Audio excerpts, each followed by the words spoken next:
Whoa, buddy. Put that thing back in its holster. We haven't gone anywhere. I don't understand. Check out the MichaelDukesShow.com for information on how to get access to the podcast. Welcome to the party, pal.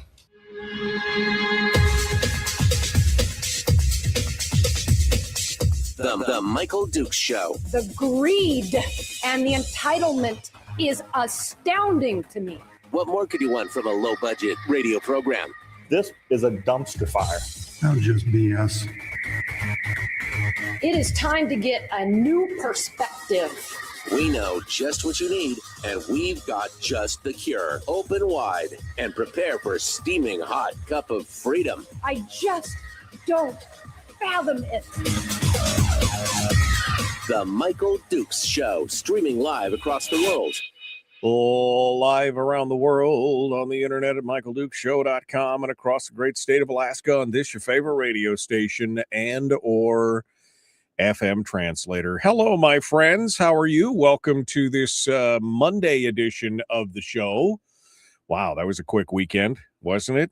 I mean, it's a lot of stuff happening around the world. And of course, we'll get into some of that here as we talk today, but we're going to be mainly focused on Alaska issues as usual here on the big radio program. Let's see, in hour one, in hour one, we're going to be dealing with headlines from around the state. We've got a variety of things to talk about, including the latest and greatest on what's happening up in the MatSu.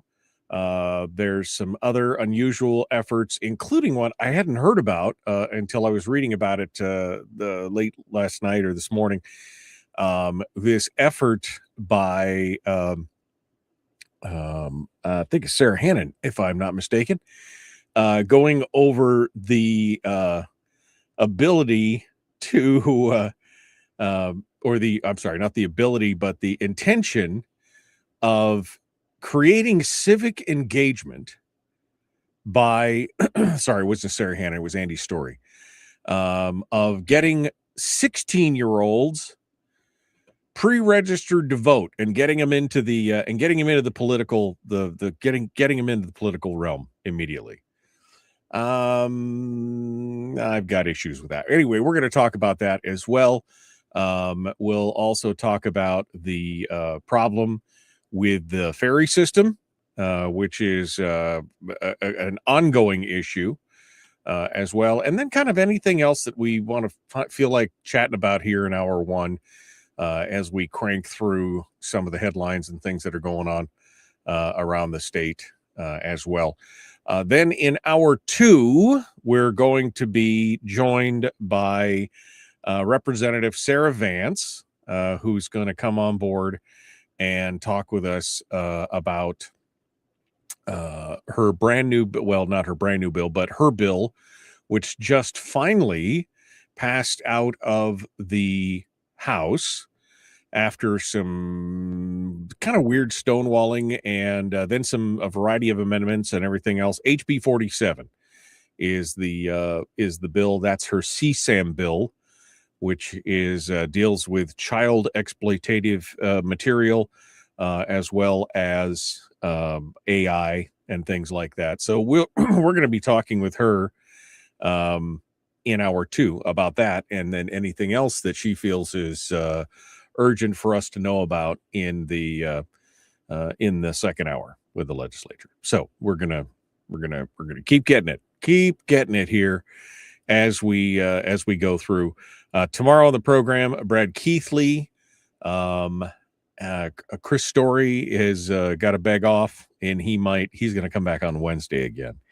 So just another one of those things where he's not going to be here on Tuesday, but we'll get here. We're gonna get here shortly. Yeah.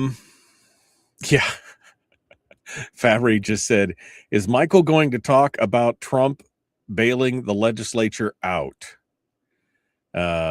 It's and we will talk just for a minute about that, because for those of you who who don't know, we struck at Iran late Friday night. It was actually Saturday morning, East Coast time. And so if you had your head under a rock all weekend, I mean, even I heard about it, and I purposefully try and inure myself to the news too much on the weekend. So it's going to be interesting because oil has been hovering down in the low to mid 50s. Or I guess it was in the mid 50s. There was potential for it to go lower.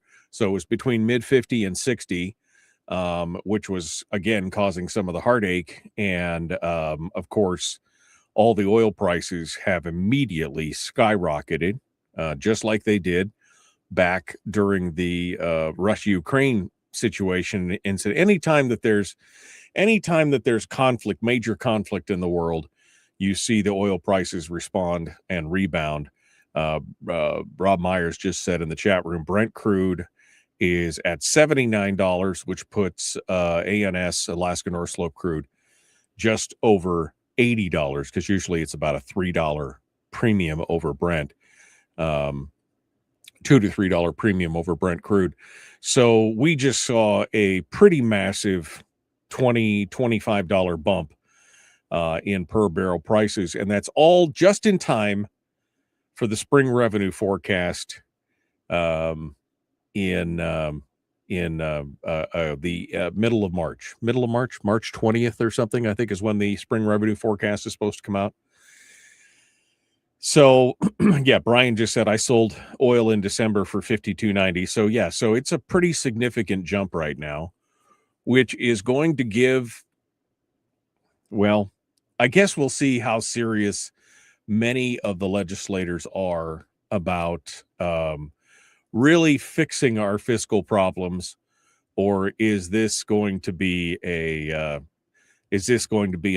spend fest where look at all the money we got stuff to spend it on? Is this going to revive things like the call for more education spending or anything else, which of course would be par for the course for the legislature? I mean, you never take you and I would probably never take a windfall and be like, yeah, we've got to institute a whole bunch of more programmatic spending that we're going to be on the hook for in for the future because of this unexpected one-time windfall, right? I mean, it's pretty crazy. Anyway, we'll touch base on some of those stories and maybe some of the other ones that caught my attention. I did catch a couple of stories over the weekend that I may want to touch on as well as we go through here.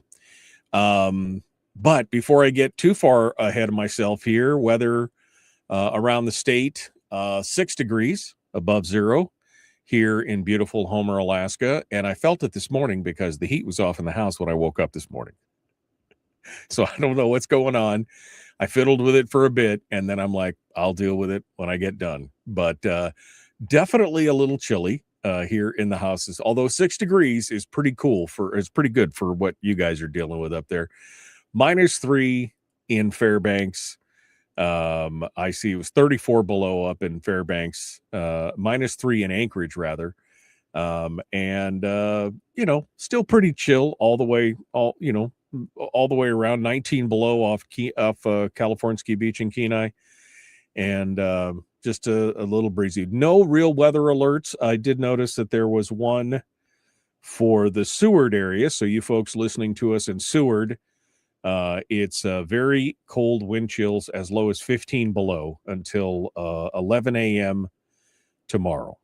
So winds are going to diminish during the day, but increase again after midnight tonight and persist into Tuesday morning until about 11 a.m. So that's the only real big weather impact for anybody who's listening to the sound of my voice out there. Everything else is pretty much more of the same. So we'll see what goes on from there. All right, so let's hit on some of the hit on some of the headlines here. The oil price surge that we were just talking about is already making big news around the globe. Disruption to the tankers who are trafficking through the Strait of Hormuz is one of the main reasons about how, why this is going on, because again, they're worried that Iran will attack tankers there in their own backyard. The international Brent again was at basically $80 a barrel. Natural gas futures in Europe jumped more than 40% after Qatar, a major supplier, halted production due to the conflict. And as you've seen about, if you've been kind of watching, the Iran has kind of been one of those, it's kind of like the death spasm, you know what I mean? Where it just kind of strikes out at everything it can see. Iran launched manless, drones, what they call somebody called the Dorito of death drones. They're little Dorito shaped drones, and attacked Qatar. They attacked Jordan. They attacked Saudi Arabia. They basically flung these things in every direction and caused extensive damage to all the places around them. And that, of course, has had the ripple effect that we were just talking about, where it looks like that this could be here for a little bit. One bomb-carrying drone struck a Marshall Islands flag tanker in the Gulf of Oman on Monday, and Iran has been threatening vessels approaching the Strait of Hormuz, and again is believed to have launched multiple attacks. So they're going to probably hold. They're probably going to have to hold out there, but we'll see what happens here as the oil prices continue to climb. But it looks like right now this could be good for Alaska, not necessarily for the rest of the world. Good for Alaska in the mid to short term, but not so much. Not something you want to build a future fiscal outlook on, which we've highlighted many times on this program that you should not be basing long-term reoccurring spending on a one-time payment or windfall or bonus money from the federal government or anything else. So it's interesting. Kevin McCabe just said, and the president in one hugely expensive stroke solves the Alaska legislators' budget problem. Boom, right there. I'm not saying that he did that specifically for that reason.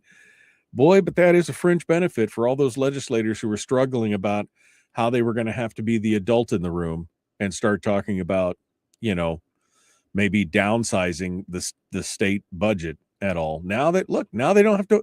They've discovered more road to kick the can down. It's amazing. It's amazing. All right, we got to go. We're going to continue here in just a minute. The Michael Duke Show, common sense, liberty-based, free-thinking radio. We'll be back with more. Sarah Vance joining us in hour 2. We'll return right after this.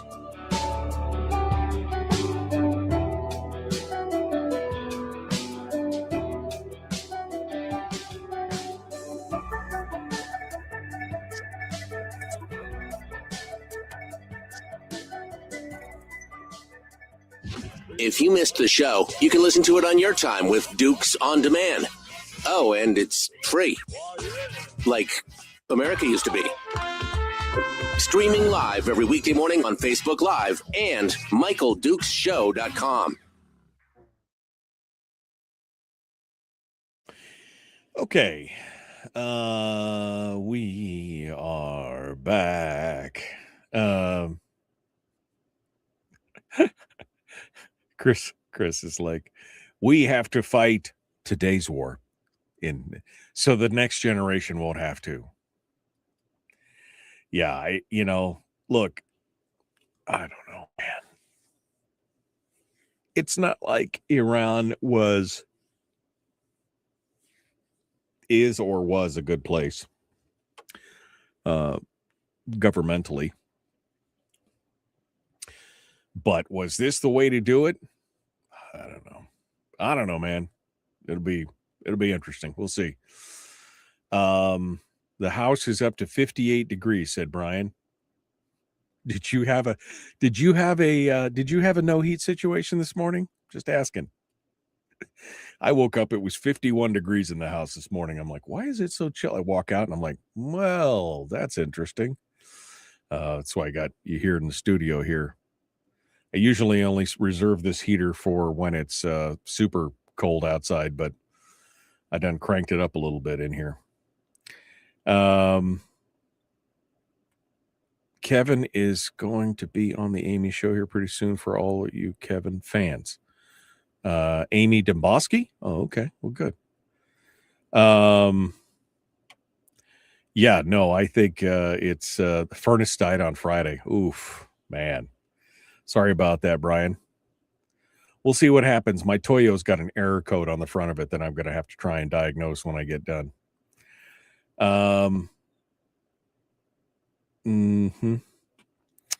What is it cold in Homer? What is it cold in? How cold is it in Homer? It's 6 degrees right now. So it's not, I mean, nowhere near.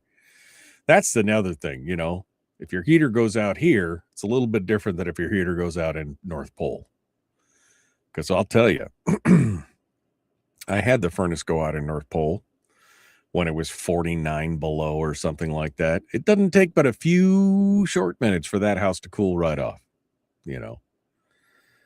All right. I think I'm all caught up. Debbie says 34 below and dropping before jumping up to 10 below. That's what's in the forecast. The damage to that refinery in SA is not that extensive. Saudi Arabia. No, but it does have to do with the Strait of Hormuz and all the other stuff. And of course, it's just a knee-jerk reaction to things that are going on in the world on top of that.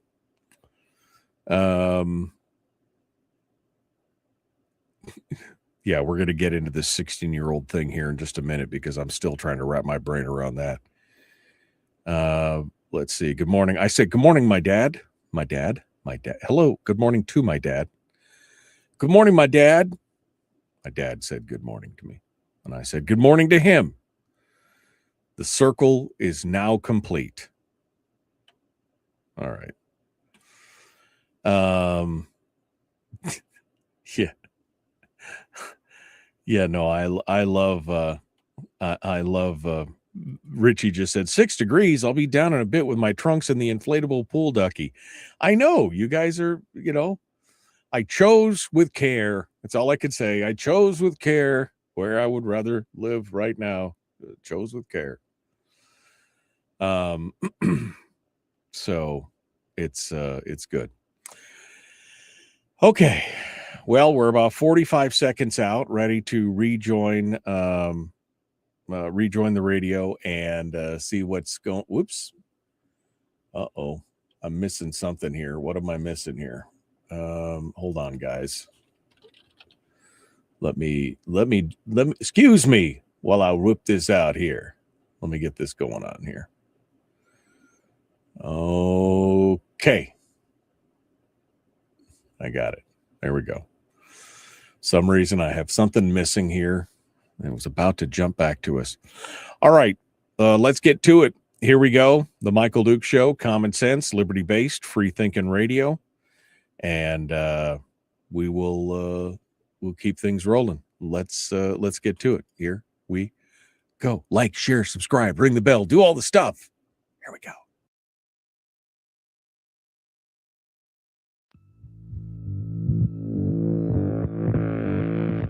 As Michael always says when he's tucking me into bed, no man's life, liberty, or property is safe while the legislature's in session. Oh, wait a minute. That was Mark Twain. Oh, well, still true, though. Michael Dukes, we only steal from the best. It's true. Only steal from the best. Back with more. Hour one of the Michael Dukes Show continues. We are moving along here. Some of the stories that we wanted to hit on. I think we'll start off with this one because this one has got me kind of scratching my head. Todd Lindley over at the Must Read writes about the Finance Committee, which had a meeting on Thursday to revisit HB21, which is a bill that would instill voter pre-registration for minors 16 years and older. Now, I'm trying to figure this out. What problem are we trying to fix here? Ostensibly, I guess, voter turnout, but I suspect that there may be an underlying motive here. All right, so I guess first, before I get too far into my own commentary on this, I guess I'll give you the details. Representative Andy Story is the sponsor of HB 21, and she opened with a impassioned plea to expand civic participation. The bill would allow 16-year-olds to pre-register to vote, building on existing law that permits registration 3 months before you turn the age of 18, because, 18 is the voting age. So now they want to expand that from 3 months up to 2 years. Okay. She went on to talk about how voting is habit forming. And shouldn't we have good habits? Shouldn't we form good habits early and avoid the bad habits? Voting is habit forming. When someone participates in their first eligible election, they are significantly more likely to continue to vote throughout their lives. She cited turnout disparities showing that among 65 to 70-year-olds, it's about a 71% voter turnout amongst that age bracket, while 18 to 19-year-olds only have a 52% voter turnout among 18 to 19-year-olds. And that this early engagement if you get them registered early, the early engagement while students remain connected to schools and families strengthens the democracies. Before we get into some of the other legislators said about this, I will just say that this is an attempt to, I think, proselytize and motivate the useful minds. How did Rush Limbaugh used to put it? The useful minds full of mush, the young people who are malleable, who are so, look at what's going on with the school walkouts and everything else on ice, and how everybody, we had walkouts over various things in the MatSu and the Anchorage school districts and the Fairbanks school districts. These young kids, they get so impassioned and they don't know nothing. I'm not trying to be I'm not trying to be mean. I'm just saying, when you have zero life experience outside of, what mom and dad have given you, when you have zero life experience, I'm going to take your opinions on large-scale national or world events with a grain of salt. Okay? I'm just going to say that right off the bat. With a grain of salt. I'm not going to. This just seems like this is a no-brainer to me. That you are 16, 17, 18, and you are not. I mean, it reminds me of the song from Sound of Music. You are 16 going on 17. You don't have the background to be able to understand exactly what you're talking about. Now, by the time you hit 18, you got a couple more years under your belt. You're still pretty young, but you're an adult, and so that's fine. But I think I see what's going on here. This is a kind of an idea of capture them early and get them on your side while they're still young and dumb and full of passion, right? That's kind of how I see it. Maybe I'm calling it a little too harsh for those of you out there who are sensitive, but let's face it. These teenagers can get all wound up, especially in their 15, 16-year-old, they just get all wound up and about much to do about anything.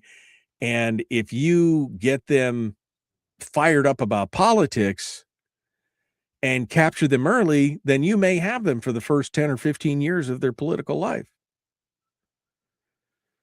And I would argue that most of the people that we see in today's teenage society, many of them are young and emotional and swayed by many of these Democratic arguments from the Democratic Party. That's what I'm talking about. Not from democracy, but from the Democratic Party. Anyway, the committee probed the efficacy in operations with Will Stapp, referencing a 2017 study that showed marginal turnout impact and raised concerns about the DMV IT capacity, because this would require the DMV to get involved for that registration. He notes that the division is already 2 years behind on critical projects.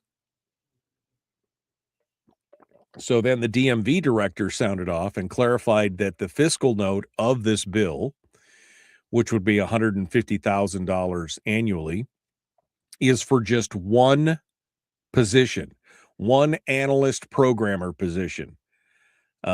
She said it's not simply changing a couple of forms. There's a lot more programming and interagency connectivity.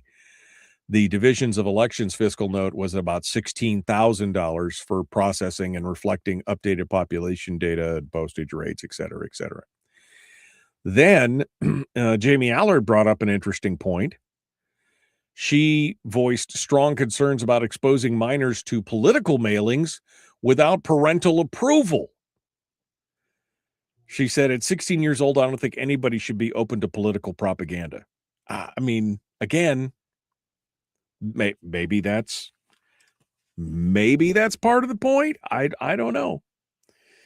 The director of elections, Carol Beecher, said that she assured them that pre-registered minors would remain on a separate confidential list not provided to the public, although she could not guarantee 100% security against breaches, which is good because we have a bit of a history in this state of not being able to keep that confidential, quite so confidential.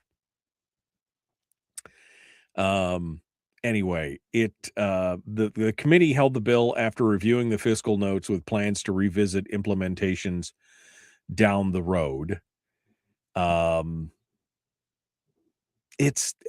Again, I feel like it's a solution in search of a problem, unless, of course, to put on my more skeptical, critical, cynical hat. Well, that's a big hat, isn't it? To put that hat on, I would argue that this is an attempt to try and capture them early. Get them while they're young. And you'll have them for a big chunk of their early voting years. Is that too cynical? Because that almost feels dirty. That feels so cynical. But I mean, is it just me, or do you feel that as well? Like, ugh.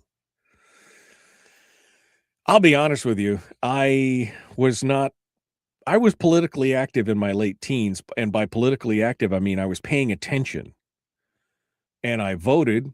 I voted in my first election at 18. I voted. I was paying close attention to things that were going on. I was paying attention to a lot of national stuff at the time and everything else. And I started this radio show when I was 21. 21? I was 21 years old. Almost 22 when I started this radio show. So, is that right? Is it 20? I'm 31. I did it again. I did the same thing last week. I don't know why, but I keep shaving 10 years off of my, don't I look great for 46, baby? Yeah. I was 31. There we go. Anyway, I just can't see myself, even though I voted in my first election, I did everything. I had a lot of stuff going on. I just can't see myself. Now, if I was a teenager and I had nothing else to do, I definitely could see myself getting all wrapped up about something politically and getting excited, because there's a little bit of esprit de corps and, the mob mentality and the cliquish thing. I can, I could see that. But it just seems like that's way, way too early to be messing with that stuff. Interesting piece in the Peninsula Clarion. It's written by Larry Persily, who is the owner-editor of the Wrangell Sentinel. Anyway, he writes a piece about how the Alaska and anytime I see a piece by Larry Persily, I'm kind of looking for the undercurrents of what point are you trying to, what are you trying to pitch me, Larry? Anyway, he talks about how the ferry system, the Alaska Marine Highway System, is experiencing its 8th year of crew shortages. They've been struggling with less than a full staffing problem since going on 2018, 2019. And they just did a thing where they came back and did a new study, and last month's numbers show that the state ferries were short 59 workers to fill jobs. And that shortage grows by about 3 dozen crew when measured against what they would need to cover workers who were out on personal leave or due to injury or illness, according to the Marine Highway Director. And they say that the ferries were short a half a dozen masters, mates, and pilots from full staffing as of the 26th of January. The ferries were also down 25 seamen, oilers, junior engineers, and other entry-level licensed personnel as of January 26th. And it needed 12 additional stewards to reach full staffing. That adds up to a total of 59 vacancies, according to the head of the Marine Highways presentation. The system employed 502 employees as of January 2, but needed 561, not counting additional staff for fill-in assignments. Now, they said the problem all comes down to money. Money. Surprise, surprise. Current salaries for licensed and certified positions are not as competitive as other maritime jobs in the market. In addition, the state doesn't pay travel costs for crews to reach their assignments aboard ships. Maritime employers that are competing for the same workers do pay the travel costs. So obviously you're going to reduce, if you have to pay for it out of pocket, if you're going to make the same amount of money, but you have to pay for travel, or you're going to make a little bit more, but you're still, I could see that. They said they've been losing workers faster than they can hire new employees. In 2025, the system lost 67 employees and hired 64. So they had a net loss of 3. So as that compounds, it's going to be a problem in the future. So the department is also working on strengthening recruitment and digital outreach and support stabilization. And, maybe we should just take a little bit of this and say, okay, how do we how do we juggle things around to where we can pay for them to be at their port of call where they need to start work? I don't know. I just know that as I look around the communities, and especially, since moving to Homer and paying more attention to the marine highway system and how dedicated and dependent some communities are on it, it would seem that we need to take a look at this, and figure out where do we need to cut to make this work. I mean, if you've got 500 employees, and you're short 561 is what you're supposed to have, then maybe, just maybe, you can you could start figuring out, how do we cut some of those 300 other employees? Remember all those other, the 300 unfilled positions? How about we cut off some of the money from those positions in the state and put a little bit more into the marine highway system so you can be as competitive for these, merchant marine type jobs?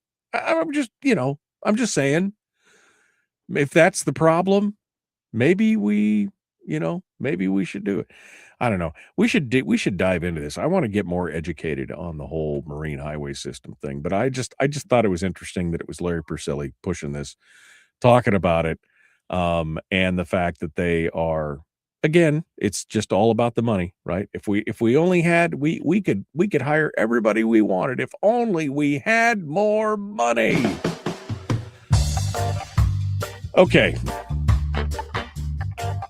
We'll see where we go from here. All right, we're going to continue in just a moment. The Michael Duke Show. Common sense, liberty-based, free-thinking radio. We return right after this.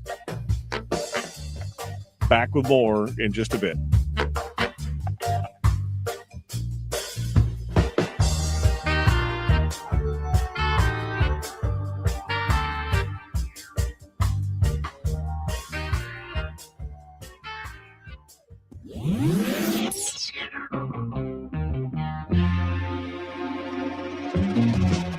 Running on 100% pure beard power. Oh, also some coffee.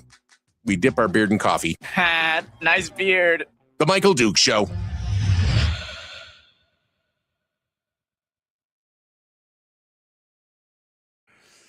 Okay. Let's see. It should be lowered, says Joshua. What are we talking about here? Are you talking about the voting age or I'm scrolling backwards here. I hate it when I pick up something in the middle of a comment and I'm like, are we talking about the same thing? I don't already have to show my ID when I go to vote, blah, blah, blah, blah, blah, blah, blah. I'm not sure what Joshua is talking. If he's talking about cultures that have it lowered don't have the same problems of alcoholism, that have a lower voting age or have a lower, I'm not sure. I don't want to comment on that because I don't know exactly what he's trying to say there.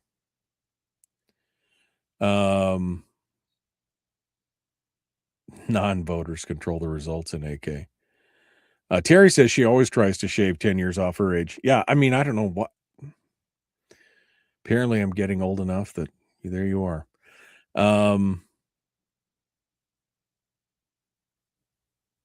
Yeah, I agree with this. Very young kids' minds are very malleable, and that's why the K-12 system wants to house them in the schools, pre-K and younger. Some legislators want your child at ages 3 to 4. Example, they want to provide half day care and count it as the ed funding formula. More money, more minds. Yeah, exactly.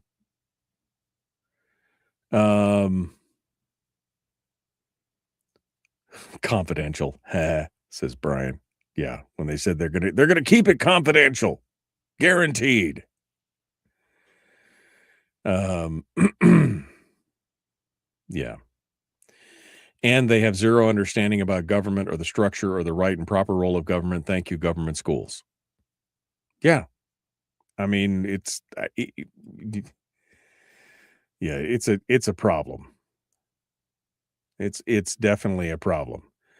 And again, I feel a little cynical about it, but I mean, I've seen my own kids in those formative years. I've seen my own kids living in my own house, being homeschooled by me, getting impassioned by things that they see just on the internet, let alone if they were in a school all day, every day with other kids all feeling the same thing. Oof, man, what a mess.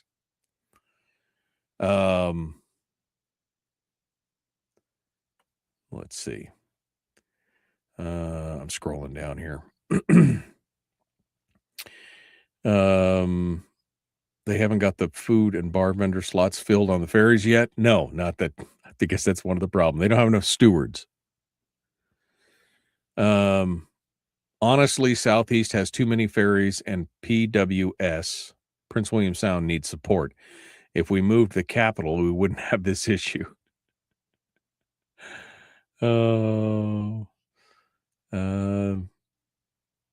Thinking it's going to be an ugly breakup. Okay. I'm happy to help educate you on the Alaska Marine Highway System. It costs a pile of money for 88,000 Alaskans. It will never be profitable, nor will we ever attempt to make it so. We need to build roads where we can and use ferries when we can't. Good deal. I'm all about that. I am all about that. You didn't start the show. You helped with the grumpy old men and took over Problem Corner. What are you talking about? Yes, the show started, or I started in radio with the grumpy old men, but when that show collapsed, that's when my show started. Was on Saturdays. And then I was doing Problem Corners during the week, and then we slowly moved my show onto the weekdays, and then the rest was history. But my show started, my show started as a 3-hour show on Saturdays after the Grumpy Old Men, the Interior Alaska Roundtable. That's what it was called. But everybody just called it the Grumpy Old Men. After that show collapsed, I took over. So I don't know what you mean. You didn't start the show. Okay. I mean, it just magically appeared one day. I didn't start it. So, sometimes I think he just says stuff just to, let me lob this hand grenade in here to see where it goes. Let's see. Give me 4 years to teach the children, and the seed I have sown will never be uprooted. Vladimir Lenin, reportedly. Let's see. MatSu. Oh, he forgot. How could you forget? But it's right here. I mean, it says it right here. The Michael. How could you forget? Frank, come on, man. MatSu Assembly is revisiting an ordinance that was passed to allow trucks to run during weight restrictions for a $100 fee. Our roads are a disaster. It just proves anybody can break the law as long as they pay the government. That's all it proves. Right? Am I right? Anybody can break the law.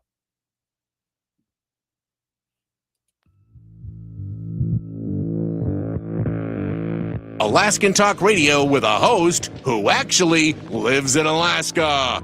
I know! Weird, right? This is The Michael Dukes Show. Starring Michael Dukes. Okay. Oh, man. We are continuing on here. Sorry, just we're getting into in the chat room here. It's people talking about the Marine Highway System and the voting age and everything else. And yeah, I mean, this whole thing has been kind of a mess overall. But interesting to see how money could solve everything, right? Money could. Although Kevin McCabe does kind of highlight it for us, he goes, he's happy to educate us on the Marine Highway System. He says it costs a pile of money for 88,000 Alaskans. It will never be profitable, nor will we ever attempt to make it so. We need to build roads where we can and use ferries where we can't. I agree. And again, I don't want to leave people, out hanging out to dry, but you're never going to be able to make it like it's I mean, they call it the marine highway system, but it's never just going to be like a highway, right? And again, I question as to whether or not that's really the state's response, or should that be privatized? I don't know. I know I'm going to get slings and arrows because I even suggested it, but I'm just asking, should we consider maybe? Because that has happened in areas where the Alaska Marine Highway System has dropped off. Guess what's happened? When people needed stuff, they contracted out with private providers at a higher cost for sure, but they still got it done because they had to. That's kind of what happens, right? It's kind of what happens. Where was I? I was gonna. All right. So one of the things we're going to talk about with Sarah Vance here, in the next. Oh, we were going to talk about the strike. Okay, we'll talk about that. Sarah Vance is coming up, and we're going to talk with her about her bill HB47, which just passed the House, but got Christmas treed up a little bit. Okay, so we're going to talk a little bit about that. But before we move on to that, all the folks who are listening to us in the MatSu, they probably already know that the bus drivers have decided to strike. And so now thousands of brick and mortar school parents across the MatSu are going to be joining all the private and correspondence and charter school people who have to drive their kids to school. Although I will say that correspondence school kids have got a lot smaller commute. Usually from their bedroom to the kitchen table. That's usually the commute that they have to do. So not a deal. And although the school district does not have anything directly to do with this is a contract dispute between Durham School Services and the Teamsters Local 959, where apparently they have had a contract dispute that began last summer, but then stalled amid arguments over higher wages, training, and bus maintenance and other issues. In January, the bus drivers rejected Durham's final offer and authorized a strike to begin today. Now, Durham claims that the strike is unnecessarily disruptive, noting that both sides had already agreed to a mediated session on March the 17th.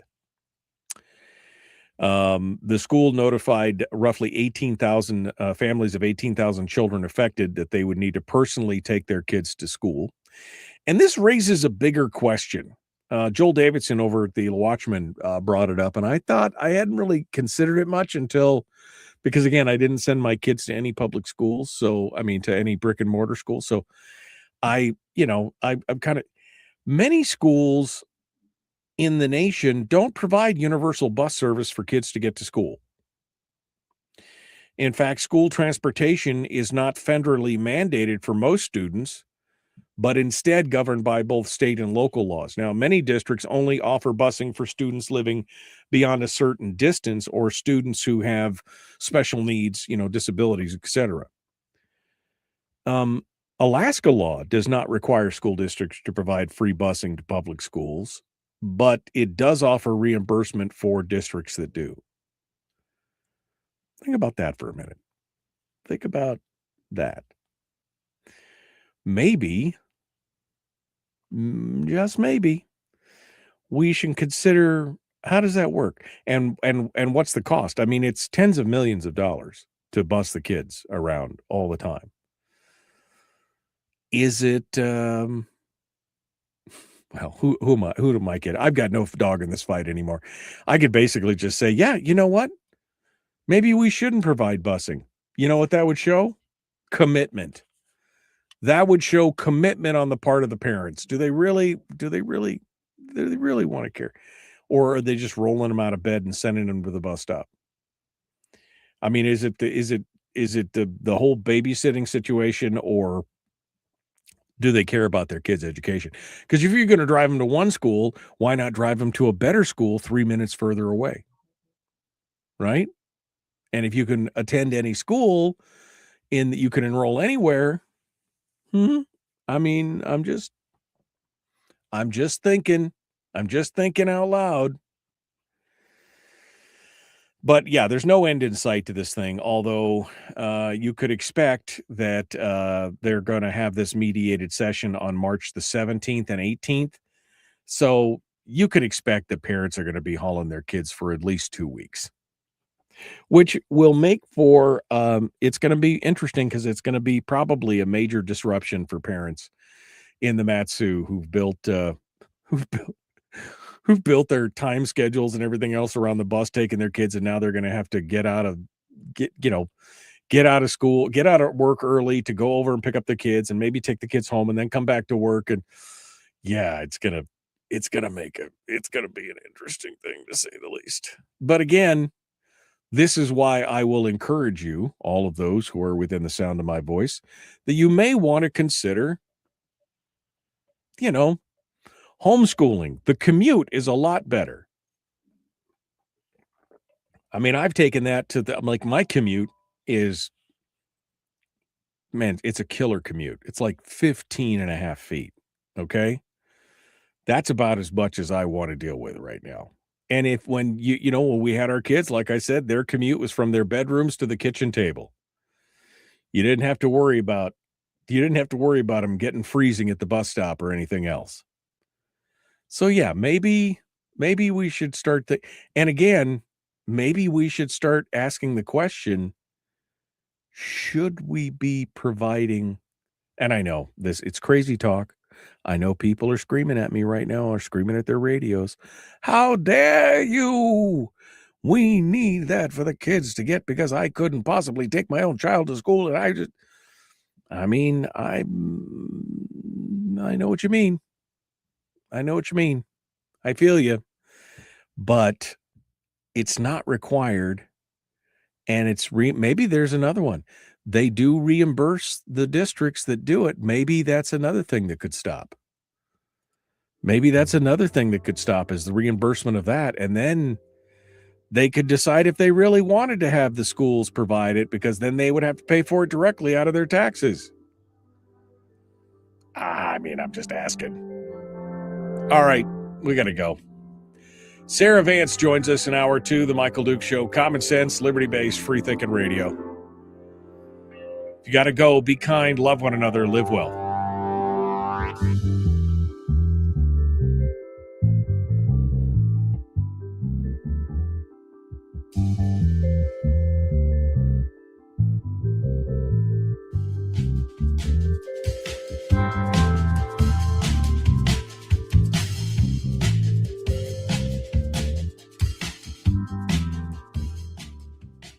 Okay, you guys hold the line for a second here. I'm going to go check on the heater, see if it fired back up. I fiddled with it before we got here. I'll be right back. Don't go anywhere.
Well, no joy in Mudville. No joy. Sit down. All right. What? Now that I'm gone, you can talk about me. Well, what other radio show host would say, hang on, I got to go light the heater? Yeah, I had to fire it up again. I don't know. I've never had a Toyo before, and seems to have been working really well. I had it rebuilt this last summer, and now I'm getting an error on the front of it. So anyway, what are you going to do? Nothing, because you're on the air. You're live on the air. You're on radio. That's what's going to go on. All right, let me go back. Let me go back out here. Uh-oh. Yeah. You want to lay down? Is that what you want? Sorry, my dog's being picky. All right. Let's get caught up here. Did I miss anything here? Moved a truck to Cold Bay on the Alaska Marine Highway System for a quarter of what a commercial carrier would cost, which was great right up until the ferry broke down. Yeah. Talk about the Homer kids walking out of school over ice. I know, right? I mean, yeah. Again, I don't think we need to be messing with that. Watching from the air over Canada. It's been out of the country for the week. I also don't think the voting age should be lowered. I was also young and impressionable, and yet all of my real understanding of governance came outside of public schooling. The social dynamics of our public school make people bend to the winds of essentially populism on either side of the politics for most. That's true. I would agree with that.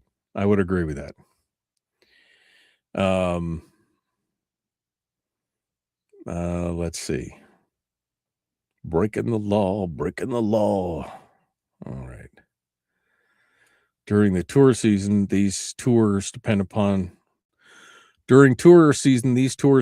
resources brought by AMHS, and if they weren't there, our costs for a gallon of milk would skyrocket to similar to those of Western Alaska villages with no road access to the Central Alaska highways. Yeah, that's true. It's true. I mean, wow, lost the word. What was it? Basically, the ferry system is eating, what was it? What did we say? $1 for every 3, I think. They're subsidizing the per trip cost.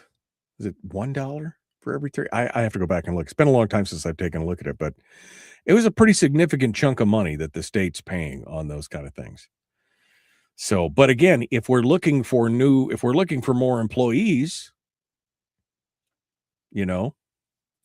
then we need to,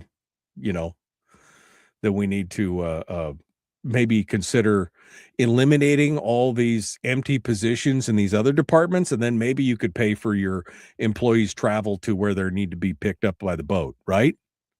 If that's the problem. You have what you call dogs. Clean the filter, Dukes. Oh, okay.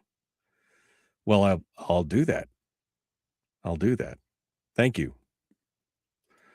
We haven't had a problem with it. Like I said, I just spent $1,000 getting it cleaned and run and replaced the combustion chamber and did a bunch of stuff to it in the spring and summer.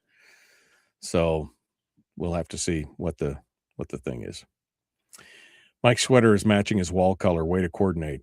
Yeah, well, what are you going to do? All right. Well, Sarah's in the chat room, so we're going to call that a win for now because she's here early with coffee. Let's get to it. The Michael Duke Show, Common Sense Radio.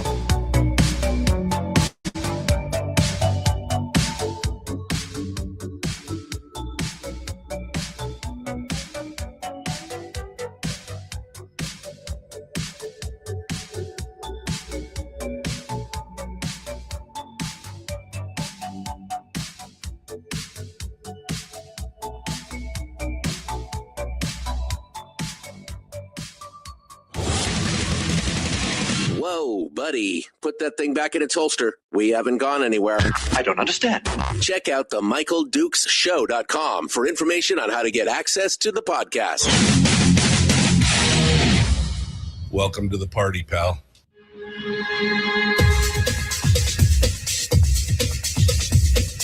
The Michael Dukes Show. The greed and the entitlement is astounding to me. What more could you want from a low-budget radio program? This is a dumpster fire. That was just BS. It is time to get a new perspective. We know just what you need, and we've got just the cure. Open wide and prepare for a steaming hot cup of freedom. I just don't fathom it. The Michael Dukes Show, streaming live across the world. Hi there, ho there, hey there. Welcome to the Tuesday edition of the... Let me start that again. Welcome to the Monday edition of the Michael Dukes Show. I just wanted to skip right over Monday. You know, it's just been that way. It's just... welcome back to the program. Hour 2 of the big radio show for this Monday, the first broadcast day of March. Anyway, we are ready to rock and roll. We are getting into it here. Sarah Vance is waiting in the wings. We're about to talk with her about the latest and greatest out of Juneau, including the movement of her bill HB47, which we're going to talk about here in a second. Coming up tomorrow on the program, Brad Keithley, and working on somebody else for hour 2. What else we got here? Weather update. Wow, 3 degrees. It actually got colder here. It was 6, now it's 3 degrees. 3 below in Anchorage, 17 below up on the K Beach in Kenai, 34 below in Fairbanks. Somewhere in between that in Wasilla, I guarantee it's cold. And there's really not much more to report on the weather, except there is a wind chill cold weather advisory for the Seward area, Seward and Whittier. Very cold winds, 15 below from 11 a.m. Until 11 a.m. tomorrow. Winds will diminish sometime during the day today, but increase again after midnight tonight and persist into Tuesday. So chilly burr, be careful. Be careful, be cautious, get all that stuff. 35 below right now in Fairbanks. So there you go.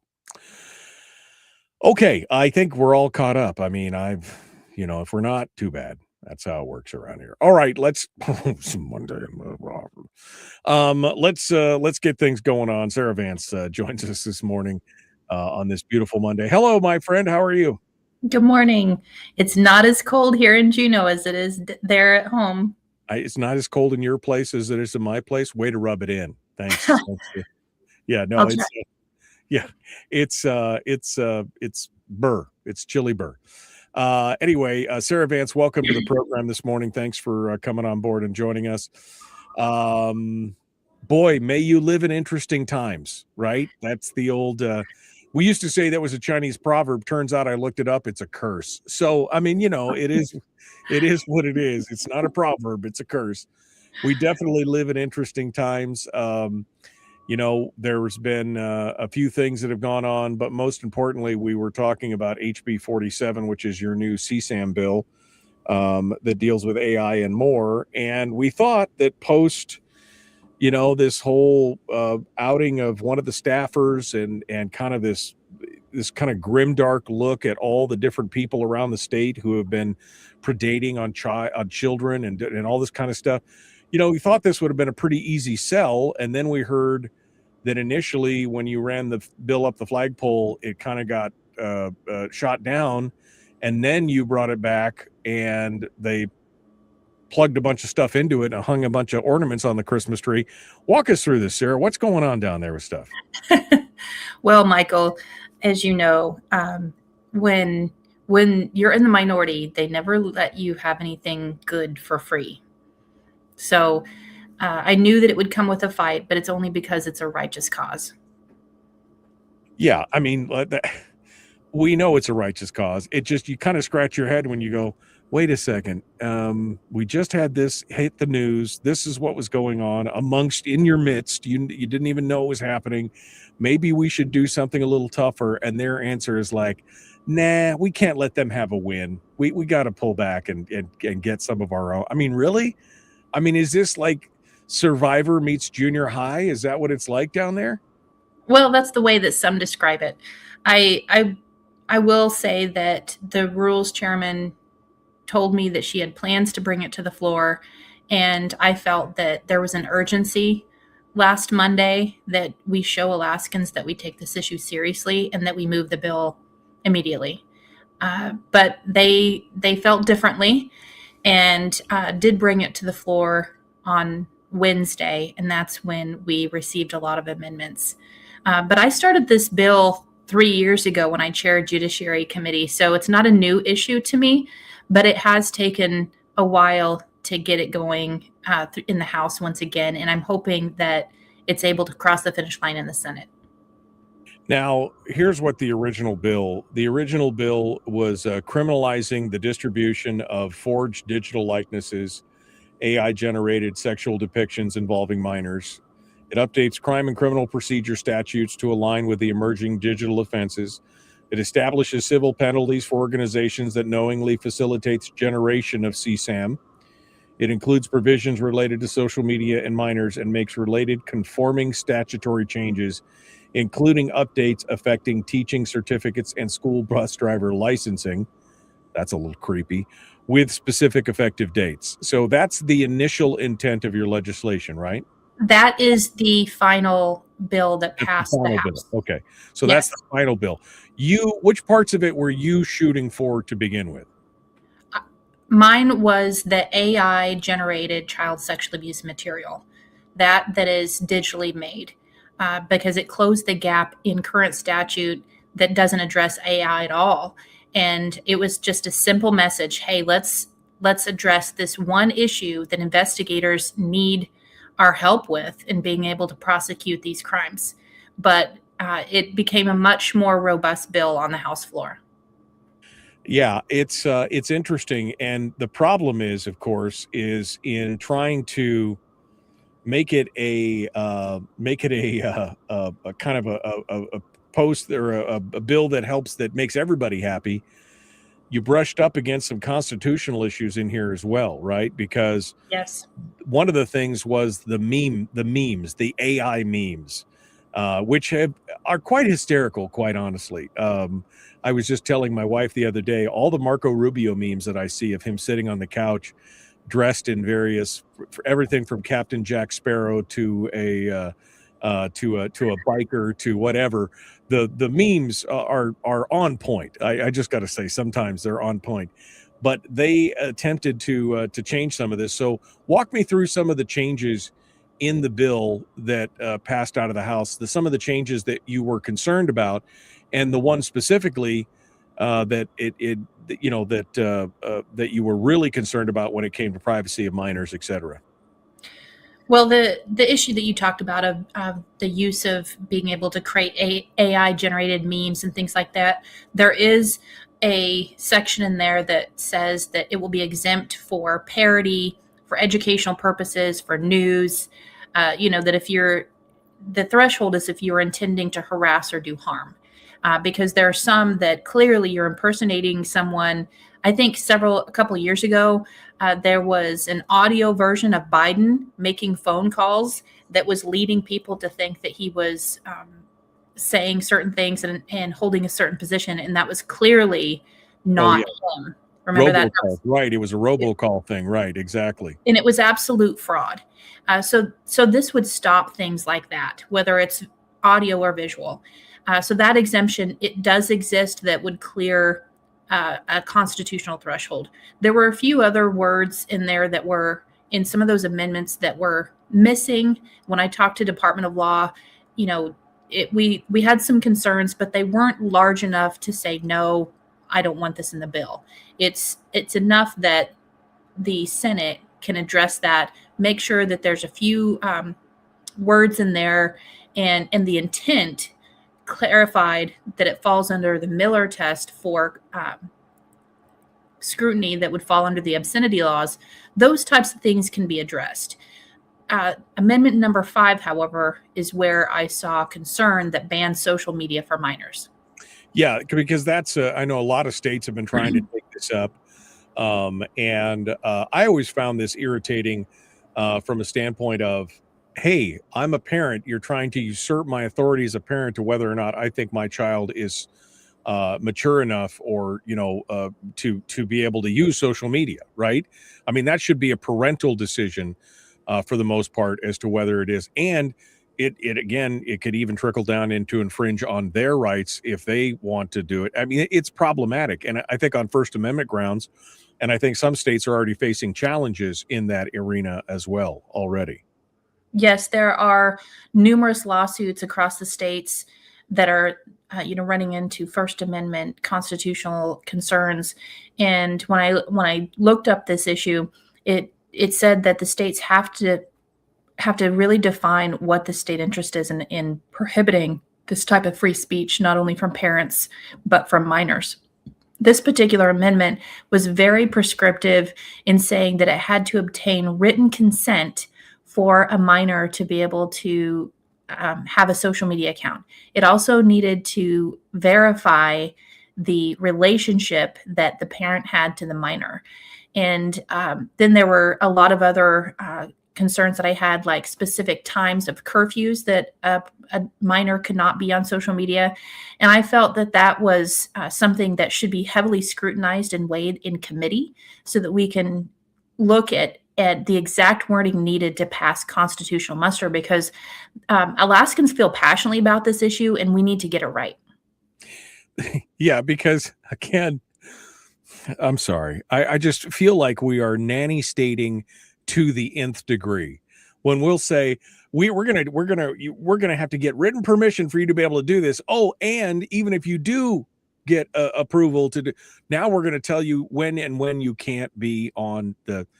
I mean, it just feels like please, sir, may I have another? When did this become? Do we need our social scores to hit a certain level so that we have the privilege of using the internet, right? I mean, when did we become China at that point? Well, this issue, I think, has overwhelmed people because technology came so fast, and the influence of social media, especially in young people, feels very overwhelming. And then when you bring in the use of AI, people just don't know what to do. And so I think that they have said, hey, we need help in this area, especially for our children. But I agree with you that we need to balance out the big brother aspect and free speech and weigh those issues heavily. One of the areas that I mentioned on the House floor is that we need to hear from the tech companies. Well, ADN took that as me asking for permission from big tech. And what I want to clarify is that we have to make sure that we have exemptions for those tech companies that are removing inappropriate content, that they are not held liable for these crimes. So I'm not asking big tech permission for anything, but I want to make sure that we protect the good guys who are taking down the unlawful images. And there are constitutional concerns for this that states have been battling for a few years now. Right. And again, that's part of the problem when it comes to, these big platforms who are essentially town squares in many ways. Correct. People do bad things. Even with legal things, people do bad things. And instead of holding I hate to tie it back to guns, but it's like the PLCAA, right? The Protection of Lawful Commerce and Arms Act, where people take a legal lawful item, a firearm in this case, and they use it. And then everybody wants to sue the gun manufacturer for the bad behavior of the one person who bought the legal thing. It's like somebody suing Ford Motor Company because somebody ran somebody down with a truck. It makes no sense. The same kind of thing applies to these big tech companies, unless they are facilitating or are unresponsive to illegal activity that's going on their platform. If they're unresponsive, that's one thing. But if they're taking it down as fast as they can and do it, I mean, again, bad people are going to do bad things. That's the bottom line. Well, we're trying to make sure that they can't get away with doing as many bad things. And the tech companies have been targeting our youth, and they've created algorithms that make it more addictive. They know that they are harming, especially young women. It's had a significant impact on our girls, where 1 in 4 girls have a plan to commit suicide. And I've talked about this before, and studies show that social media is having a big impact. However, we need to empower the parents.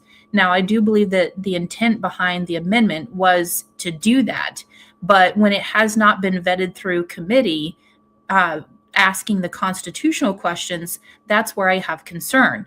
And I'm pretty frustrated that ADN made the only quote that they had in there about me opposing the amendment was that I said we should talk to big tech. My first concern is our First Amendment constitutional rights. And Rob Myers in the comments said, yes, the Senate is used to cleaning up the mess from the House.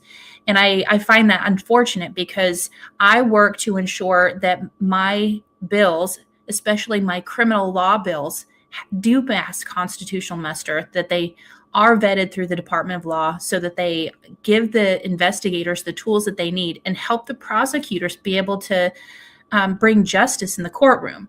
So, to the Senate, I apologize. This was beyond my control, because they shouldn't have to pick up all the pieces. But I am glad that they have members over in Judiciary Committee who will give strong consideration to this legislation and make sure that it's going to not only pass constitutional muster, but be something that Alaskans can agree on. And why we couldn't just pass a clean bill, I don't know why, other than, again, they don't want to let anybody in the minority make any kind of hay, I guess, is the bottom line there. Make any kind of win on that. All right, we're going to continue. Sarah Vance is our guest. We'll return in just a moment. The Michael Duke Show, common sense, liberty-based, free-thinking radio. We'll return with more in just a moment. Don't go anywhere. Don't forget, you can check us out on Facebook, facebook.com/Michael Duke Show /live if you want to join us in the chat room. We'll return right after this.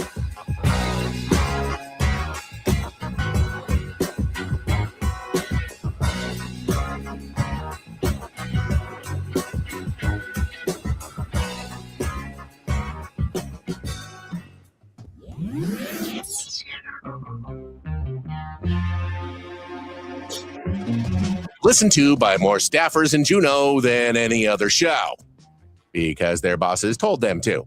And after what they just heard, oh man, they're going to be pissed. You're a bad, bad man. The Michael Duke Show. I had to laugh when Rob said that. Don't worry, the Senate is used to fixing things that the House is broken. I mean, right? I mean, it just seems like every time the House is in such a rush to get everything out, and then it all has to be tidied up by the Senate because nobody bothered to think about what are the ramifications, constitutionally or otherwise, but to make sure it was in. And again, why they couldn't just pass it as a clean bill. I mean, is it really as simple as we just can't give the other side a win, or we see it as an opportunity is it more that we see it as an opportunity to glom onto something that we know is going to pass, and we just want to get our licks in on the way by? What is it, Sarah? Well, I think it might be all of the above, Michael. It's hard to speculate motivation. My concern is, when that happens, it makes it more challenging for people to agree on the substance of the whole bill. Smaller bite-sized pieces are easier for people to say yes to. But when something's moving through, it's like, hey, well, let's make it better. And that temptation impacts all of us. You keep using that word better. I don't think it means what you think. I mean, that's the thing. We're going to make it better. I mean, Naresh makes a good point. He says, in its original form, it was thoroughly vetted out to make sure there was no constitutional issues, and if any, could be sorted out. Amendment number 5 was not vetted out and will have constitutional issues in many areas if challenged. It was a lame attempt by a demographic or by a Democrat to sabotage the bill. And that's what it feels like sometimes. It feels like it's almost on purpose. You know, there's a lot of speculation that we could have by Zach Fields, who was very intentional with it, and also some of the comments that he made. However, it's turned out that it's still a good thing. Now, I have a lot of questions around banning social media for minors. I don't think that's as popular of an issue as people just assume. And it strayed from my bill.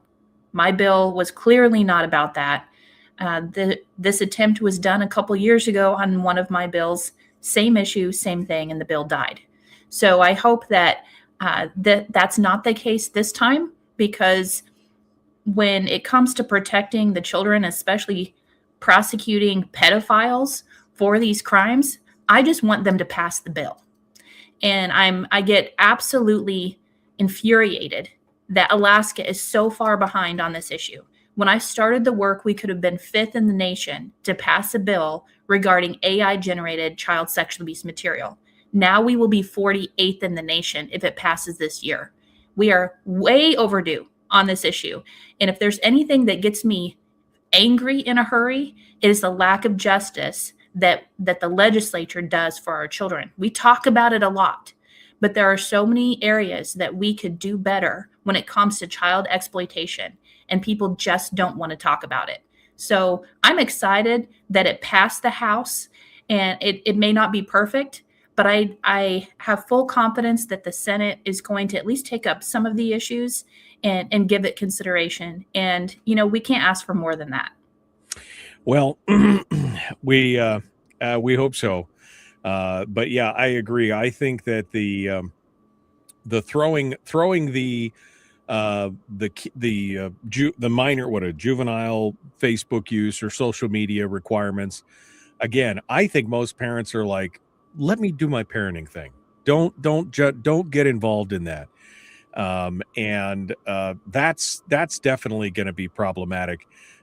What's the possibility now that it passed with that amendment attached, right? Yes. So what are you hearing? Well, we're 20 seconds out here, as you can see from the little sign here. So we'll ask this question. We'll ask this question on the other side, and we'll find out where it goes from here and what you expect to have happen on this. And we'll get started here. The Michael Duke Show, common sense, liberty-based, free thinking radio. Like, share, subscribe, ring the bell, do all the YouTube-y stuff. Let's get to it. Common Sense Radio.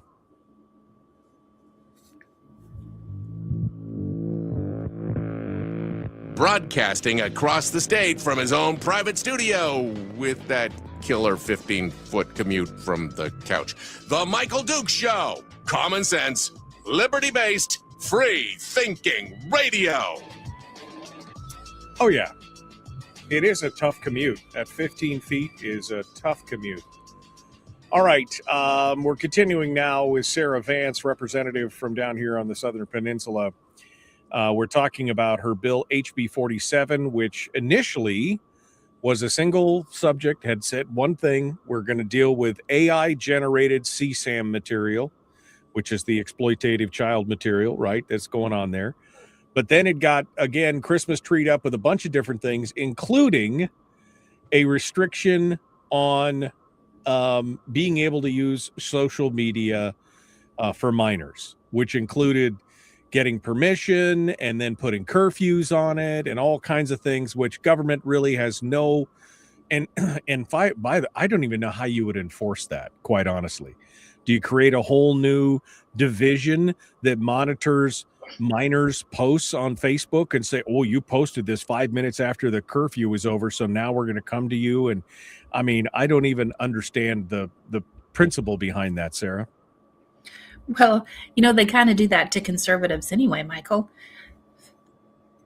Well, true. I mean, you know, when it comes to social media censorship, I think they have that figured out, and they would just apply it to youth. but they really don't want to have to do that. It is a controversial issue, and there's been a lot of different ways that the states have addressed this, and I'd like to know more. I'd like to know what parents think of this and how to address it, because it is a growing concern. I just didn't feel like it belonged in my bill that had to do with CSAM. However, it is there now, and now the Senate gets to determine if it should be there. Yeah. Well, so tell me, where does it go from here? HB47 now passed over to the Senate. Is the Senate, do you think that there's a likelihood of removing some of that amendments, or cleaning, you said cleaning up the language for sure, cleaning up some of the the whereases and the shells and the fors, things that you said you weren't going to worry about because the Senate was going to take care of it. But where does it go from here, and what kind of time frame is? Because I'm really concerned, as you said, you had previous bills that had this social media aspect attached to it that later on killed the bill. So walk us through what happens next. Well, Michael, I will be pleasantly surprised if this bill passes the Senate under my name. Let's just be honest here. I don't believe that there is an intention to pass it as with me as the prime sponsor. My CSAM bill was introduced by a member of the Senate with the intention of creating a crime bill. So I have full confidence that the original AI CSAM bill will pass into law as part of a bigger crime package. I just don't know how much of the amendments that were added into my bill will be a part of that package. Okay. So how can we as a citizenry help out on this to try and keep it true to its original purpose and its original form then? Email the Senate and call your senators and say, hey, you want House Bill 47 to pass, and talk about what you like in the bill and what you don't like. If the Senate chooses to pass a crime bill under their name, I've chosen that while it's frustrating, I just want these to become law. It's time that we protect kids, and we need to be thankful that they are going. What I believe is that they have intent to work on this issue, and that's what matters most. So let them know that you want us to criminalize pedophiles for generating these images, and also deal with the perverts. I mean, that's as simple as it gets. Yeah. Well, and we've seen, there's been a significant, I guess I could say uptick, but there's been a significant number of prosecutions that we've seen over the last few years. Obviously, the internet and AI have created a whole new passel of opportunities for pedophiles and other bad actors out there. You've been obviously a champion of this and fighting over this for many, many years. Are you done, or is there more to do in this regard after, let's say, HB47 passes? Is there more to do here? What's going on? Absolutely. There's always more. Michael, I have, I think, 4 or 5 bills that deal with protecting the vulnerable in one form or another, and the work is never done. Children are being exploited in Alaska. They are being trafficked and used and abused. And there's always more work. We are so woefully behind in Alaska for our laws that not only prosecute criminals who exploit the vulnerable, but also helping provide services for them. And a bill that I have that is on the most basic level, I introduced it in the 33rd legislature, and I introduced it again. It would require the State Department to screen for exploitation. Like when a child comes into OCS for foster care, we should be screening them better to see what kind of situation that they've been in. What are they currently in? Are they being exploited? And we're only asking 2 questions in the State Department. And that to me is just inadequate. We are required by a federal law to be asking that, doing an intake form more thoroughly than what we are now. And finding out how we can better serve these children, because in Alaska, at least 80% of those kids who go through foster care end up being trafficked. That should be an alarming statistic that we feel compelled to do something about, and we can stop it before it starts. Yeah, I mean, that's a huge number when you're talking about 80%, because ostensibly kids have gone into the system because there's some kind of problem at home, or something else is going on. So to dump them from whatever problem that they're in to something that has an 80% chance of trafficking them doesn't sound like a step up, Sarah. No, it does not. And there's so many areas that we can work on, and we can do improvements for, if there's anything that keeps me up at night, it is this issue, because we have to do everything that we can to protect our children. And people have been turning a blind eye to this for far too long.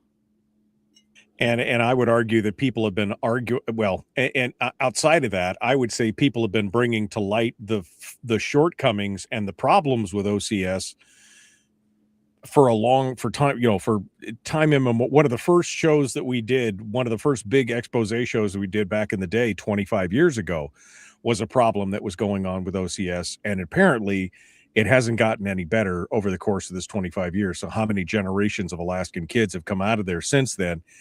It's problematic, to say the least. Yes, it is. And exploitation takes on many forms. It's not just trafficking that we see in the movies, okay?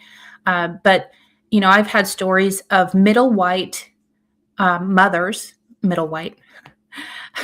income white mothers that talk about how their husbands used them to as a barter to trade in poker games. And it was against her will, obviously, and that's being exploited and trafficked. And there are children who are traded for a bottle of booze. This is happening in Alaska, and the question is, what are we doing about it? So it is my goal to do everything possible to protect our children, and House Bill 47 is one small way that we can do that. 47 passes. What's next on the horizon in this vein? What else are you looking at? Well, there's one bill that I can't even remember the number right now, but it's creating the Council on Human and Sex Trafficking in statute. And Governor Dunleavy had his council throughout this term, but it's only by administrative order. And we don't know who the next governor is and what their priorities are going to be. And having this council in statute can help continue the work, gathering data and making sure that we are training people to how to identify exploitation and be able to help prevent it. One of my larger concerns is that we have an incredible LNG project and also more production on the North Slope. And we're expected to get in between 7,000 and 10,000 workers in the next 3 to 4 years in the state of Alaska. And they're bringing in man camps to house all of these workers. Well, what we know often around man camps is the issue of exploitation. And if we partner with these companies and do a robust training and education on what trafficking and exploitation looks like, that we can help prevent it. Because a lot of men don't realize that women are not in that position voluntarily. And so I think that having this council can help prevent a lot of exploitation in the future. Everybody knows my feeling on this. Wood chipper go burr. That's my feeling right here. Because I think this is a problem where we need to clean the gene pool, not try and skim it over, but try and clean it. And again, this kind of exploitation, whether it's for children or for people in general, any kind of human trafficking, I have zero tolerance, but the children especially, it just drives me crazy. And the fact that we can't, I'm going to speak for myself, not for Sarah, the fact that we can't get a clean bill because somebody feels behooved and they want to do something to it, get your own damn bill. Let's get this thing in there. Let's get it done. Let's make it clean. Let's make it fast. Let's get it in. And then you can bring up all the other stuff. It's just politics, man. And I say that like I said the word diarrhea. It has the same inflection. Politics, man. It's just horrific. All right, we're going to continue. Sarah Vance is our guest. We're going to continue with her here in just a moment. We'll be back. The Michael Duke Show. Common sense, liberty-based, free-thinking radio. The name of that bill, by the way, HB 118 Council. Is that what it is? The Council on Obscene Sex, CSAM? HB 118. All right. We're going to continue. The Michael Duke Show. Common sense radio.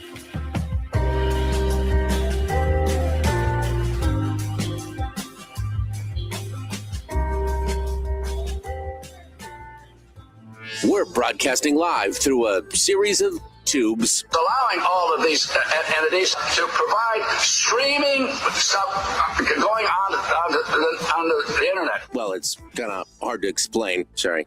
Streaming live every weekday morning on Facebook Live and MichaelDukesShow.com.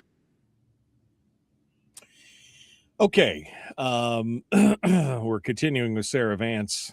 We're going to need a tub grinder. Wood chippers don't have it.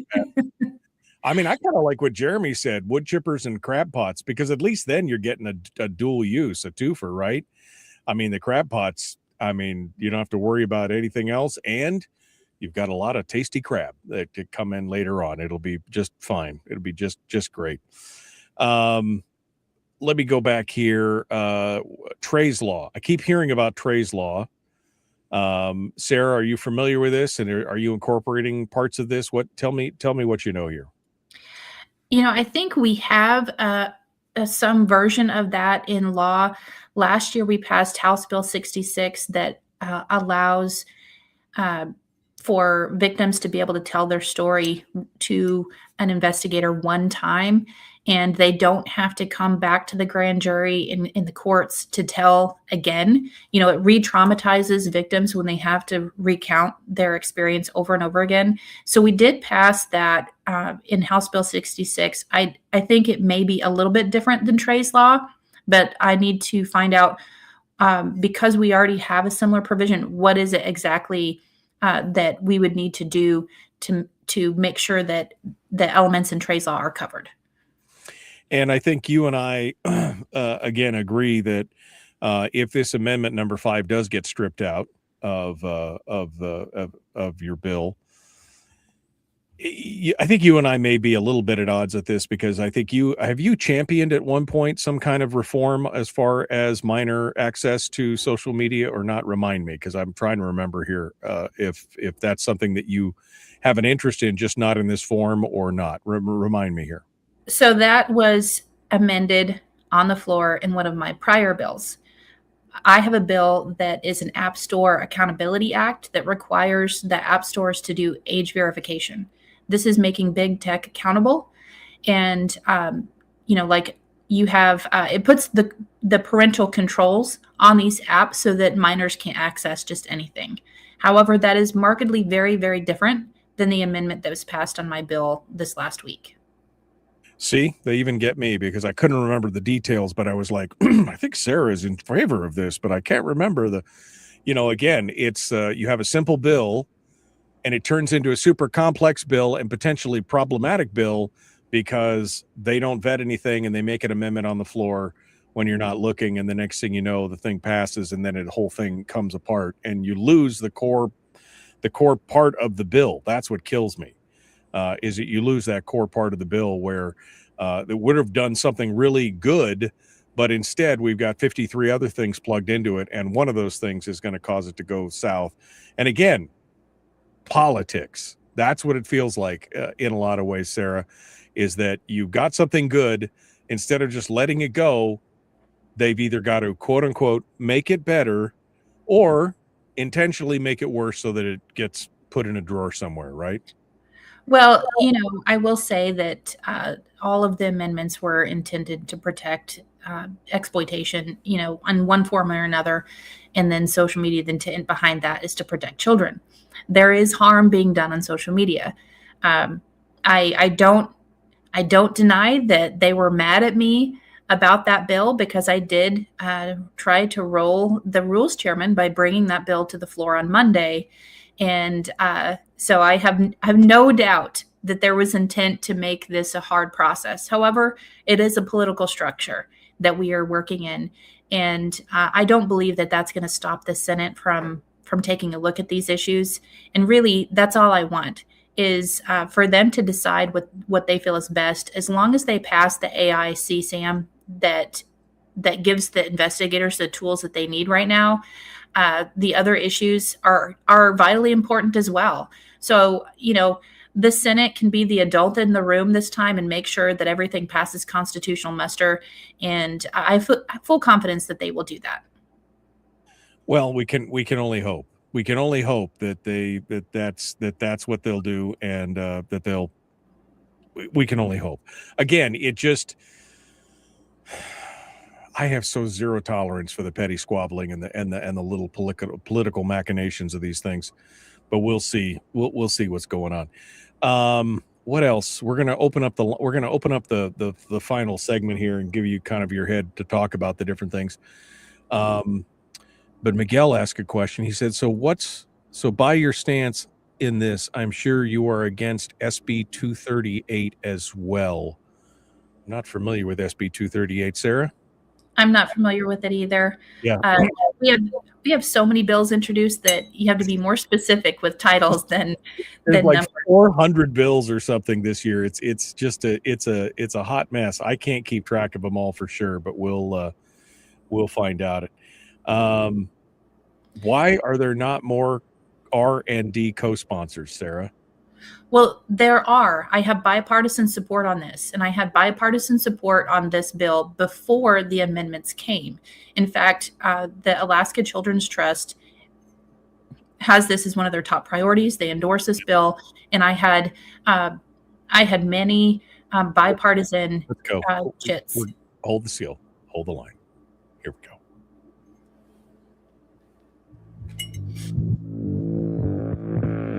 On the Michael Dukes Show, we talk about the serious Alaskan issues of the day, but in a not so serious way. Because first of all, we can't be bothered to take it seriously, and second of all, we may or may not be drunk. Here's Michael Dukes. Okay.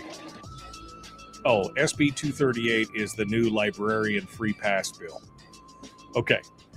We were just talking about various other bills that are going on in the legislature right now, and it's been interesting. I want to give Sarah the chance here to take the reins for the last segment. Obviously, HB47 is important.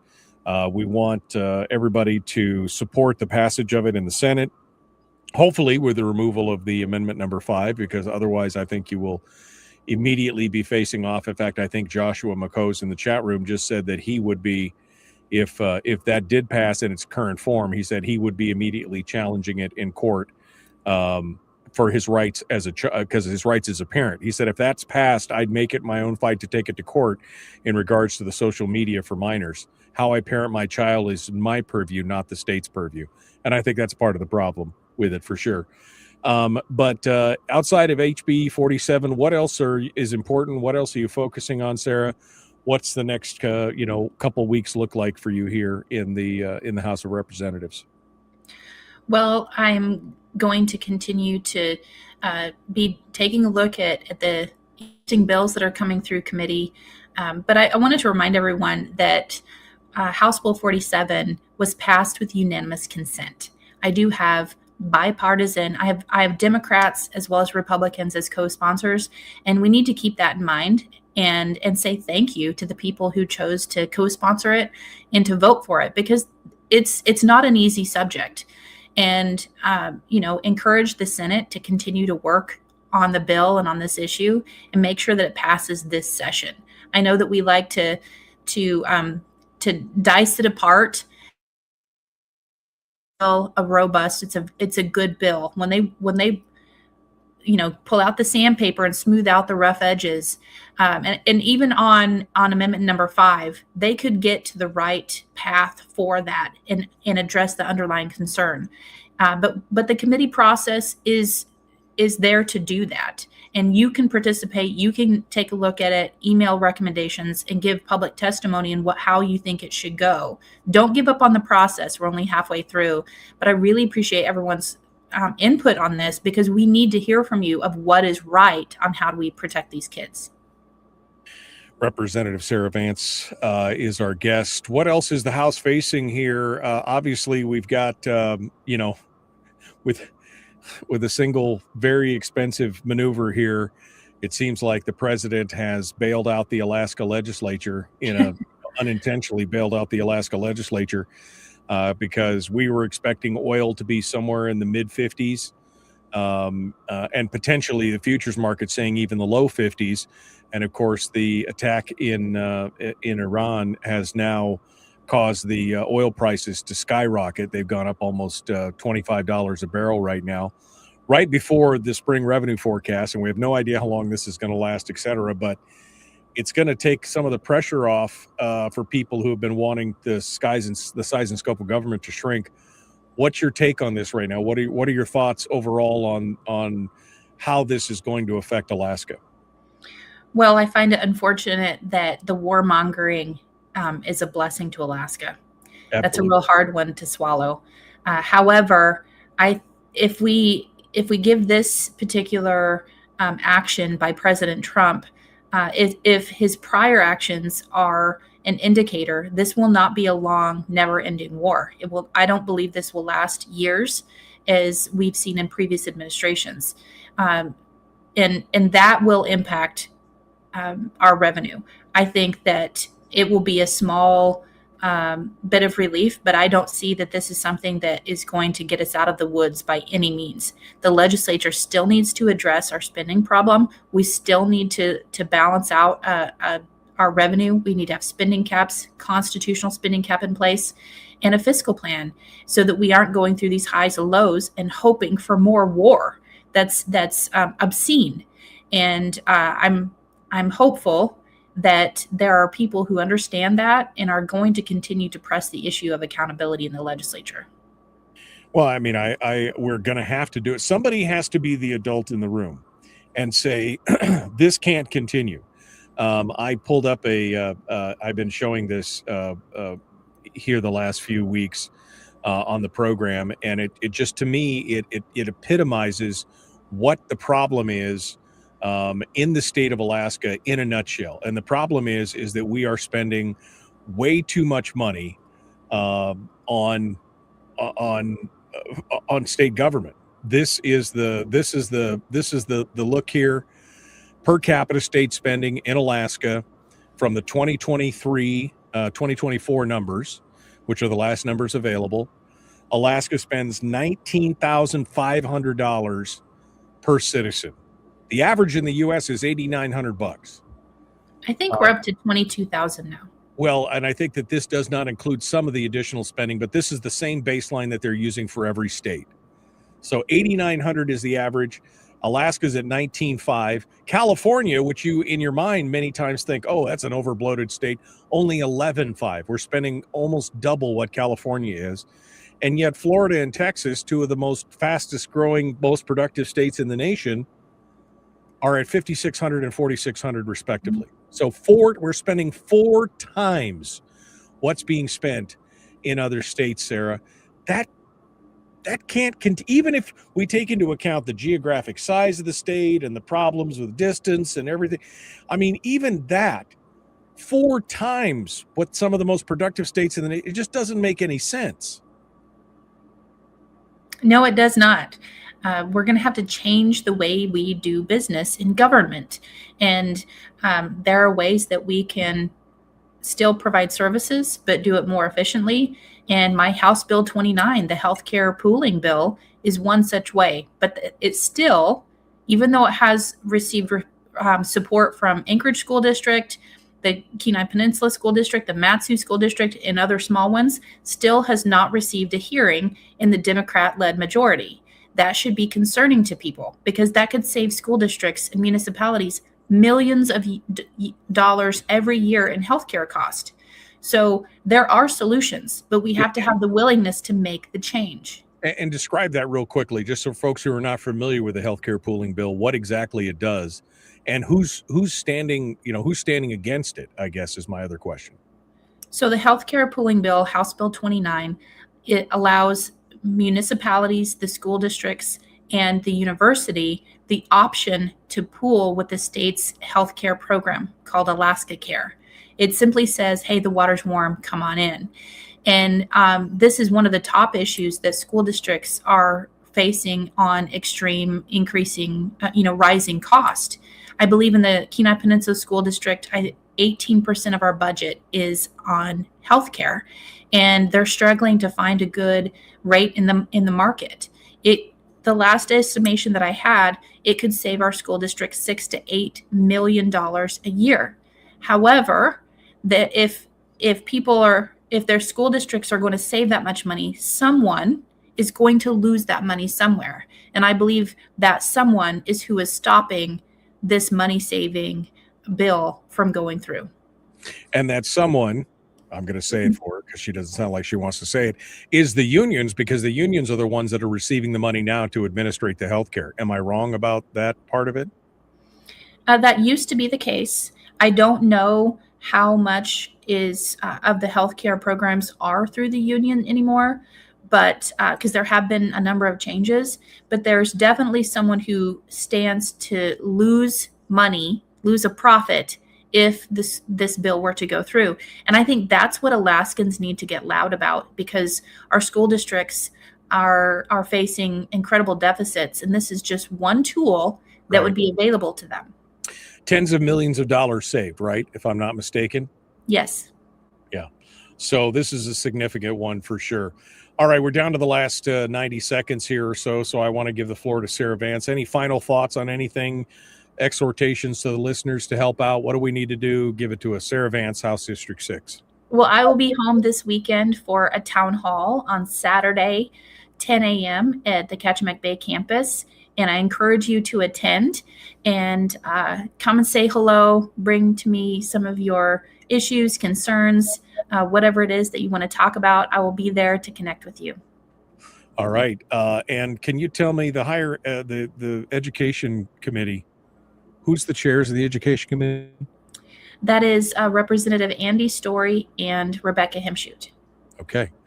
So if you want to know who to send emails to, asking them to move HB 29 out of the committee, there you go. That's your answer. Those are the people who are in charge and are currently holding this bill up. Both members of the Education Funding Committee, if I'm not mistaken, and also both with ties to the teaching and education union community. Just weird that all works out that way. Sarah Vance, thank you so much for coming on board. As always, good to hear from you. Thank you for being part of it. Have a good day, Michael. All right, folks, we got to go. We will continue tomorrow. Be kind, love one another, live well. That's my exhortation to you on this fine Monday. I guess I'm going to go fix my furnace so I can warm up the house here. We'll be back tomorrow. Have a good day.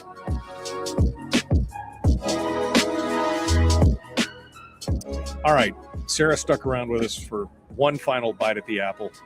Yeah, two former teachers are chairs of the education committee. I mean, no conflict of interest there or anything. It's no conflict of interest. Sarah, final thoughts for you. I'm sorry, I don't want to get you in trouble. I know people come on this program and later on they're like, man, you got me in so much trouble because you said this or you said. It's my words, not Sarah's words. I just want to make that clear. Anyway, final thoughts here, Sarah, before we let you go. We face political tug of war here in Juneau, but I'm willing to work with anyone on these important issues. I don't care who you are. The best Democrat over there, I've been getting along with them fine when we can focus on issues like protecting kids. I think that's the most important thing. Bipartisanship in a good way without moving from my principles does happen, and it is possible. And, I think that Alaskans need to know that I can still remain a Republican that, grounded on those principles, but still work with other legislators who happen to be Democrats. And that's happening right now on this issue. So we need to give credit where credit is due. But the games are tiring. But in the end, so what? So what? As long as we pass these bills that help protect our kids, I'm willing to go into the fight and make sure that we are doing right by our children. Well, that's all we can do, as long as you can sleep at night and know you're trying to do the right thing. Sometimes tilting at windmills is all you can do, unfortunately, which feels bad, man. But at the same time, you're doing as much as you can do. Sarah Right. Vance, thank you so much. We appreciate you. Keep us in the loop on this. Let us know if anything changes, and we'll bring you back on the program if you need more help out there. We'll do what we can do. All right.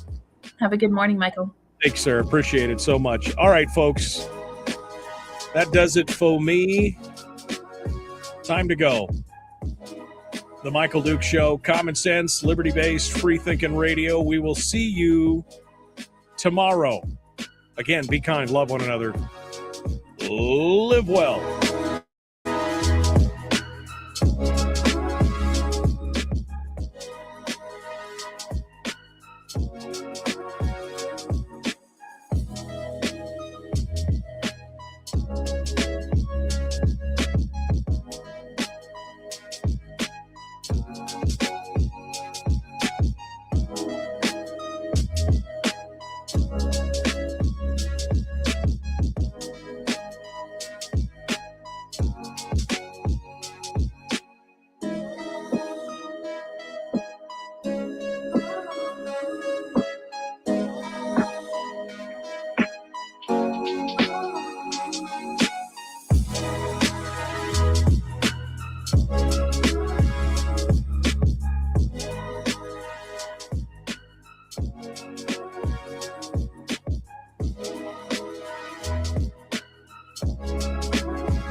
We've shed our terrestrial radio skin, and now we are slimy lizard internet people.